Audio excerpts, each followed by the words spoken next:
Hello everybody. So today in a rare video, I decided to cover SoFi. SoFi is not a stock that I cover regularly because everybody else on YouTube covers it, but it's worth mentioning that I have a full position in SoFi. My cost basis is below 10.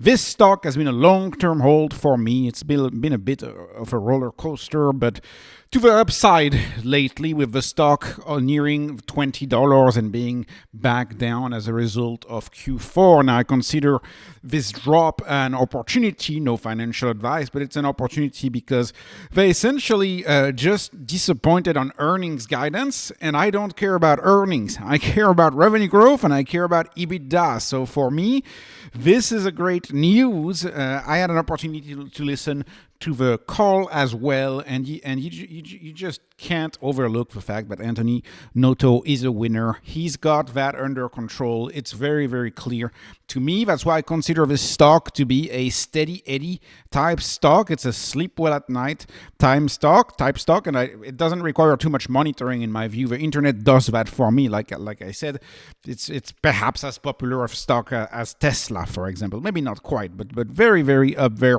So a super rare SoFi analysis today. Let's talk about 2024 for SoFi. Full year 2024 was stunning for SoFi. There's no reward. They grew revenue by 26% and they achieved 26% adjusted EBITDA margin over the full year of 2024. They grew their number of members faster than revenue, plus 34% year over year. 10x over 5 years. They 10x the number of members at SoFi in a 5-year period. So this is a business that is experiencing exponential growth. It's not just fluff. The growth in members is not just fluff because they also grew their sales with a product that they have. 25 billion in member deposit. These deposits allow them, you may remember the days when they started out with 4 billion. That was what? 2 years ago, a little less than 2 years ago. So they've really ramped that up. That allows them to do more loans and, have that cash flow, have that cash sitting on the balance sheet where they can do the loans. And between the time they issue them and securitize them, they can do a bigger book because they have more deposits. Deposits are kind of the main story in banking. You want to have a lot of deposits. They are a capital light business. Of course, they've had a few wins like their credit cards, their robo-advisor, but they are a capital light business. What's interesting is that they've been able to recycle their capital and to just securitize the debt to issue more loans going forward. And then you have Galileo, which is again a steady Eddie business, kind of slow growth Galileo, but the AWS of fintech is still the story here, even though the growth on Galileo has been disappointing, but Galileo is a side story to the main show that is SoFi. And the main show, of course, as I care of it, it's the revenue growth. I care about revenue growth. I want to see my companies, products or services that they sell, I want to see these products or these services get adopted. And I get that with SoFi because revenue growth grew at 26%. Of course, you're starting to see some operating leverage with adjusted EBITDA now well into the positive. And also earnings per share, EPS. That was one of the market's requests. The market's got it. It's got it 15 cents. So now it's the fifth quarter of GAAP profitability. The market cares about that. I don't care about that. I'd be fine with them losing money on a GAAP basis as long as the adjusted EBITDA is roughly flat. I'd rather see them spend more money in marketing, more money in unaided brand awareness, and I think that's what they're going to do based on the call. I think that's what they're going to do. They're going to focus again on the top line in 2025, which I'm very happy about. Note, before I move on to the guidance, note that the guidance in 2024, so at this time last year when they issued their guidance, they had said 14, 15, 16, so take the middle, 15% revenue growth is what they had guided. They achieved 26% revenue growth now that the year is over. So they heavily underguided. They achieved 73% more than what they had guided. That's how sandbagged their original guidance was. And of course, when I look at the guidance today of 26% in the high end that they are guiding for 2025, I'm telling myself, are they sandbagging just as much as they were in 24? Is this 26% next 12 months revenue growth guide, is that outlook sandbag, then why wouldn't they? There's no upside for them to have a higher guidance. There's no upside. The stock dumps on earnings every time for SoFi. There's so much options interest, so much interest in the stock. It's always going to dump.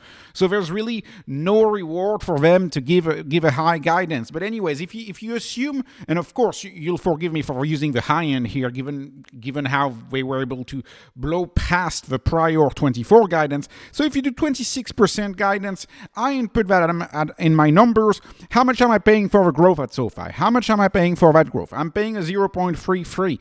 That is a top-tier cheap stock, although not the cheapest, but it is still making it into that top tier into my spreadsheet.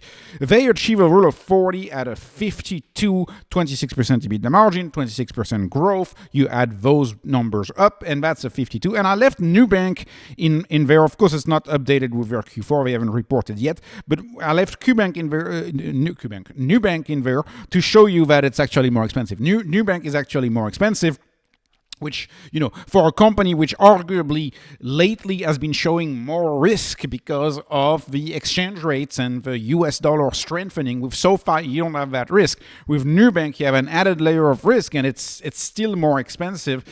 These companies have usually traded neck and neck on valuation, at least in the way I calculate valuation. We've entered a phase where SoFi is actually looking cheaper than neobank right now, which I find exciting. But what's very exciting is, what if you believe that they'll beat revenue growth again? They'll beat the guide again. And let's assume they beat the guide by 70% again in 2025. It's what they beat the guide in 2024 by. In 2024, they beat the guide by 70%. Let's assume they beat it again by 70%. So what would you get? You would get a forward revenue growth of 45%. Now, if they were to achieve in 2025 45% of forward revenue growth, keeping the 26% EBITDA margin the same, now you would get a 0.19, which would be top 5. One of the top quartiles here, the top quartile in my spreadsheet at 0.19, and the rule of 40 would be a 71, which is also outstanding. So it's all about that top line and how they able to beat that top line. I'm a top line investor, and I like what I see in SoFi, and I like the top line, and I like to see those numbers go up. In conclusion, though, I like the valuation of SoFi, but beyond the valuation, and again, it's not too cheap. Not the cheapest, but top third, first tier. It's the first tier cheapest out of 200 stocks, but it's right at that borderline. So cheap, but not too cheap. I like the valuation. I still consider it a buy, no financial advice. But what about the strategy itself? So like I said, the reason why the stock likely dropped yesterday is because look at the guidance for earnings per share, for net income, right? Which is then translated into EPS. But net income, they guided only 9%. And so in the call, they said, it's because we want to invest in growth. We want to try to grow that top line, try to grow that unaided brand awareness. I think that's a very good idea. If they're profitable now, the market can give them a break, and now they can focus back on growth. Thank you very much. So that's the point number one. I like that. I like that they're focusing back on growth. The tech platform growth is okay. They have a lot of customers. They're happy. There's a lot of impression management going on with the tech platform, but it's a side business. I don't focus too much on it. What I like very much about SoFi here is the capital light, the asset light business model, as I call it, i.e. how much revenue do you get from fees? And you can see they're almost at parity. 47% revenue from fees, 57% from the interest, right? From the revenues based on their loan, the money they make on the loans. So that's a very good number, and I would argue I want to see this even keep growing more towards a fee-based revenue, making money via the fees, revenue via the fees rather than the interest, because the interest, there's a lot of stuff that they don't control, as we saw in the current interest rate environment. So I like that very much. You can see they have an effective process for being picky with their loans, and they only keep the best loans for themselves, for their balance sheet, and then they resell the loans. They can securitize the loans, and they also earn referrals. If they don't qualify, if they don't have any partners, if they can't lend the money, they send the people applying for loans to other platforms, and they get a referral fee.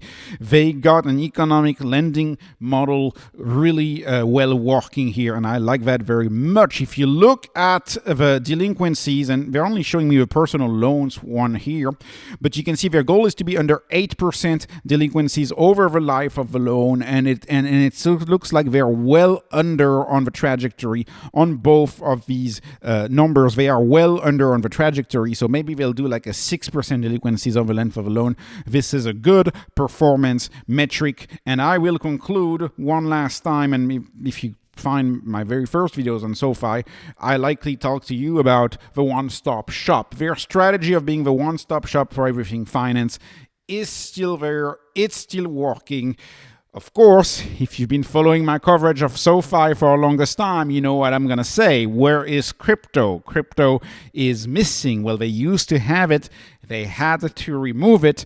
Now, with SAB being removed, with banks being able to hold crypto thanks to the SAB 121 rule being removed as of a few days ago, they may get back into crypto, and then they would really be the one-stop shop. Unfortunately, we are not quite just there yet because we are missing the top asset for Gen Z. But as soon as they put it back, this will be even a greater value proposition. But the value prop is very, very strong. They have nearly everything. They are 90% a one-stop shop. They are 90% there, and of course the company is heavily liked with their customers. High promoter score, highly praised companies by their customers, and so I like to see this company doing well, and I love to own it.